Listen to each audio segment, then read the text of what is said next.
उत्तराखंड अनुसूचित जनजाति सलाहकार परिषद के उपाध्यक्ष गीताराम गौड़ पहुंचे धारचूला राजकीय आश्रम पद्धति विद्यालय बलवाकुट का किया निरीक्षण।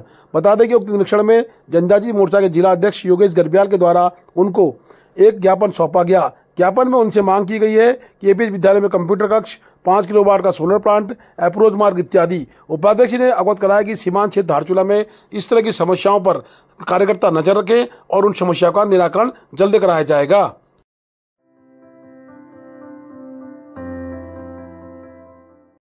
सीमा पर चौकसी, सुरक्षा व्यवस्था चाक चौबंद। मौजूदा हालातों को ध्यान में रखते हुए जनपद पिथौरागढ़ में सुरक्षा व्यवस्था को अधिक सुदृढ़ और मजबूत करा जा रहा है। CO KS. रावत के पर्यवेक्षण में अंतर्राज्यीय सीमाओं पर विशेष सतर्कता बरती जा रही है। जनपद पुलिस व एसएसबी की संयुक्त टीमों द्वारा 24 घंटे दिन रात गश्त व कॉम्बिंग ऑपरेशन सीमावर्ती संवेदनशील क्षेत्रों में निरंतर किए जा रहे हैं। सीमाओं पर हर गतिविधि पर पैनी नजर, हर संदिग्ध गतिविधि पर त्वरित कार्रवाई, जनता की सुरक्षा सर्वोच्च प्राथमिकता।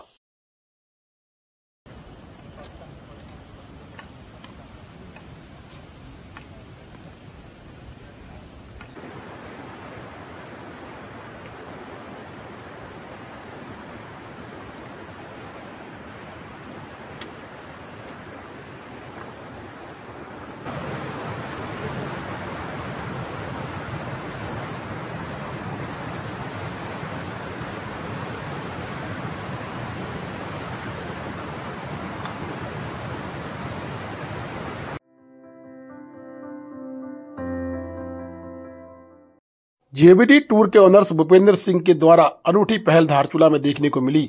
धारचूला में जितने भी सेना से लोग घर छुट्टी में आए थे और पाकिस्तान से जब युद्ध छिड़ा तो तत्काल सबको बॉर्डर वापस बुलाया गया। उसकी एवज में कहीं न कहीं भूपेंद्र सिंह बिष्ट जेबीटी टूर के ओनर्स आगे आए और उन्होंने सभी सैनिकों के लिए मुफ्त सेवा धारचूला विधानसभा में घोषणा कर दी। बता दें कि उनका टूर धारचूला से दिल्ली के लिए यात्रा चलाता है, जिसमें 2500 प्रति व्यक्ति किराया ले आता है, परंतु उन्होंने अपनी समस्त गाड़ियां फौजियों की सेवा में हाजिर कर दी और फौजियों में भी कहीं न कहीं खुशी देखने को मिली और इस तरह के कार्य करने पर उन्होंने JBT tour owners Bhupendra Bisht को धन्यवाद दिया।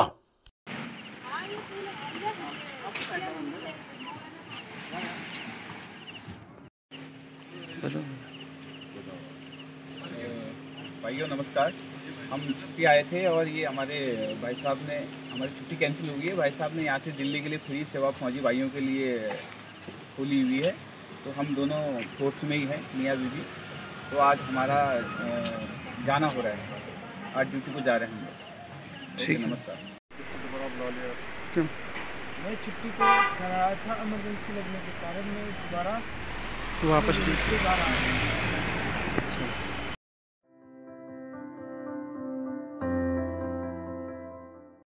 गंगोलियाट के नाली क्षेत्र में भारी बारिश से तबाही, 3 जगह मलबा आने से रास्ते ध्वस्त। शनिवार शाम गंगोलियाट तहसील के नाली क्षेत्र में भारी अतिवृष्टि से जनजीवन अस्त व्यस्त हो गया। लगातार तेज बारिश के कारण नाले उफान पर आ गए और 3 स्थान पर गंगोलियाट का एनएच बंद हो गया। कई पेयजल टैंक और चेक डैम बह गए। पैदल गांव के रास्ते भी ध्वस्त हो गए हैं। लगातार शुरुआत में ही इतनी बारिश हो जा रही है कि ग्रामीणों को कहीं न कहीं अब चिंता सताने लग गई है।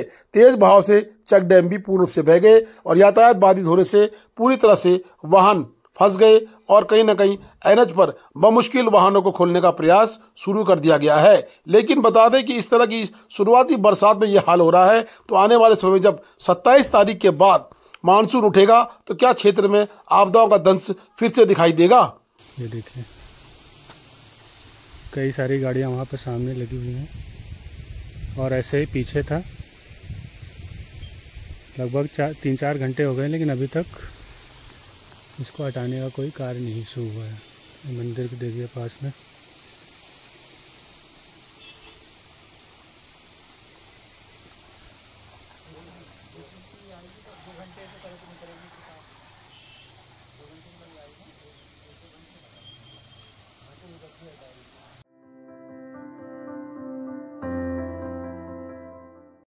धारचूला मुंशियारी के विधायक श्री हरीश धामी के द्वारा विधायक निधि से जनहित में आज मदकोट में यूथ कांग्रेस जिला अध्यक्ष विक्रम दानू की सदस्यता में मोहतरमा के महिला मंगल दल को टेंट हाउस वितरण किया।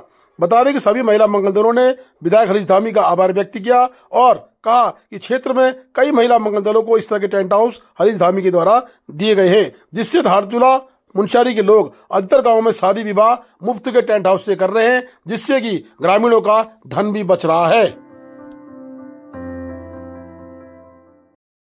उत्तराखंड हाईकोर्ट नैनीताल के निर्देशानुसार तथा जिला न्यायाधीश पिथौरागढ़ महोदय के संरक्षण में तहसील धारचूला में राष्ट्रीय लोक अदालत का आयोजन किया गया।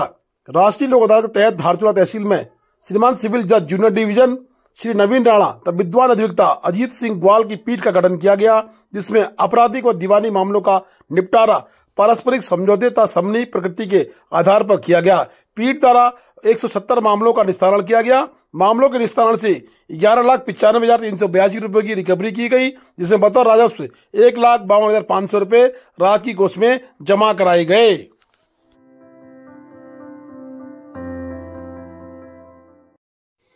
आदि कैलाश तथा ओम पर्वत भ्रमण पर पहुंचे सड़क परिवहन एवं राजमार्ग राज्य मंत्री भारत सरकार अजय टम्टा ने भ्रमण के पहले दिन सीमा सड़क संगठन बीआरओ द्वारा निर्माणाधीन तपोवन से गुंजी और गुंजी से जोलिंगोंग सड़क का स्तरीय निरीक्षण किया।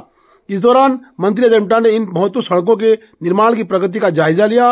ये सड़कें सामरिक दृष्टि से महत्वपूर्ण है और सीमावर्ती क्षेत्रों में कनेक्टिविटी को मजबूत करने में महत्वपूर्ण भूमिका निभाएंगी। उन्होंने बीआरओ के अधिकारियों से निर्माण कार्य की विस्तृत जानकारी ली और तवाघाट से कालापानी तक मोटर मार्ग निर्माण करने वाली कार्यदल संस्था के प्रोजेक्ट मैनेजर को कार्य गति में तेजी लाने के निर्देश दिए। निर्माण कार्य की गुणवत्ता को भी मानकों के अनुसार रखने के सख्त निर्देश दिए गए हैं। मंत्री ने स्थानीय लोगों एवं यात्रियों से भी बातचीत की और उनकी समस्याओं को सुना। उन्होंने यात्रियों को आश्वस्त किया कि यात्रा मार्ग पर अत्यधिक यात्रियों का दबाव है, केवल आवश्यक चेक पॉइंट पर ही सत्यापन के कार्य किए जाए, अन्यथा यात्रियों को नहीं रोका जाए। उन्होंने कहा सरकार आम जनमानस की समस्या के समाधान के लिए प्रतिबद्ध है और सीमावर्ती क्षेत्रों के विकास के लिए हर संभव प्रयास कर रही है। ये सड़कें भारत चीन सीमा के पास स्थित हैं। हम लोग ओम पर्वत के सामने ही हैं। इधर हमारे ओम पर्वत है और चूंकि आज बादल होने के कारण से दिख नहीं पा रहा, मौसम ठीक नहीं है। यहाँ तक कि हमारे ओम पर्वत के दर्शन करने के लिए तीर्थ यात्रियों के लिए आने के लिए अभी रोड है। अभी हमारा ये रोड चलने लायक है। कल हम आदि कैलाश के दर्शन के लिए भी थे, तो आदि कैलाश के दर्शन के लिए भी लगातार तीर्थ यात्री आते हैं और वहाँ का रोड भी हमारा जोलिंगोंग तक कुट्टी में भी हमारा पुल बन गया है और कुट्टी के आगे बीच में भी 2 पुल हमारे हैं, वो भी हमारे बीआरओ के द्वारा बनाए गए हैं। इसमें भी बीआरओ का काम हमारा तीर्थ यात्रियों को सुविधा देने के लिए बन चुका है। हमारा ये तवाघाट से लेकर गुंजी तक का रोड अभी आने वाले समय के अंदर हम उसको काम को कंप्लीट कर रहे हैं, जो कि गुंजी के गांव, कुट्टी के गांव, इन सबको रोड नेटवर्क की सुविधा के साथ साथ तीर्थ यात्रियों को दर्शन हो सके। इस पवित्र स्थान आदि कैलाश धाम के और इस पवित्र स्थान ओम पर्वत के, ये बहुत जल्दी ही हमारा यहाँ के यात्रियों के लिए और सुविधाजनक बनेगा। माननीय प्रधानमंत्री जी के आगमन के बाद आदि कैलाश में तीर्थ यात्रियों की संख्या बहुत अच्छी मात्रा में बढ़ रही है और हमारे जो लोकल विलेज है यहाँ की गुंजी, कुट्टी और भी लगे हुए सारे गांव जो कि वाइब्रेंट विलेज के अंतर्गत आ रहे हैं, इन वाइब्रेंट विलेज के अंदर भी हमारे होम स्टे के माध्यम से लोगों को स्वरोजगार प्राप्त हो रहा है और यहाँ की जो लोकल डिशेस है वो भी लोगों के सामने परोसी जाती है और यहाँ पर लोगों को सुविधाओं के साथ साथ रोजगार भी मिल रहा है। शिव धाम के रूप में भी हम इसको विकसित करने वाले हैं और आज ये अपने आप में बड़ा अच्छा है कि जिस स्थान में रोजगार की बड़ी समस्या रहती थी, अब लगभग 1-1.5 लोग पर डे यहाँ पर तीर्थ यात्री आते हैं, जिससे इस क्षेत्र के लोगों को बहुत बड़ी सुविधाएं प्राप्त हो रही है। धन्यवाद। Please do like, share and subscribe DCL News.